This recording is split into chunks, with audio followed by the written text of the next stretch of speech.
सुरगाणा तालुक्यात भ्रष्टाचाराचा स्फोट, लाचखोर बीडीओवर कठोर कारवाईची ग्रामस्थांची मागणी। सुरगाणा तालुक्यातील भ्रष्टाचाराचा भांडाफोड करत एक मोठी कारवाई करण्यात आली आहे। पंचायत समितीचे बीडीओ लाच घेताना रंगेहात सापडले असून त्यांच्या विरोधात कठोर कारवाईसाठी तालुक्यातील सामाजिक कार्यकर्ते आणि ग्रामस्थांनी तहसीलदार रामजी राठोड यांना याविषयीचे निवेदन सादर केले आहे। 25 मार्च 2025 रोजी मंगळवारी नाशिकच्या लाचलुचपत प्रतिबंधक विभागाने मोठी धडक कारवाई केली आहे। त्या कारवाईत सुरगाणा पंचायत समितीचे बीडीओ 2,10,000ची लाच घेताना रंगेहात पकडले गेले आहेत।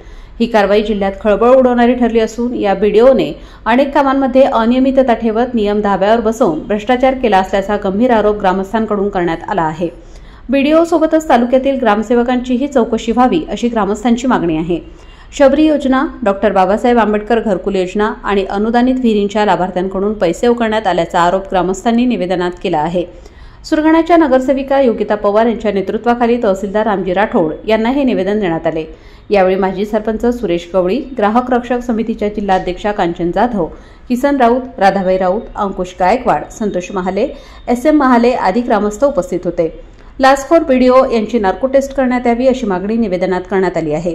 या मागणीसाठी तालुक्यातील नागरिक एकवटले असून भ्रष्ट अधिकाऱ्यांना धडा शिकवल्याशिवाय मागे हटणार नाही असे माजी सरपंच सुरेश गवळी यांनी ठामपणे सांगितले।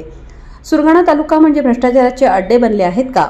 सरकारी योजनांचा निधी गरिबांपर्यंत पोहोचतो की अधिकाऱ्यांच्या खिशात जातो? आता केवळ आरोप नव्हे तर प्रत्यक्ष कारवाई आणि दोषींना कठोर शिक्षा हवी अशी मागणी तालुक्यातील सुजाण नागरिक आणि सामाजिक कार्यकर्त्यांनी केली आहे।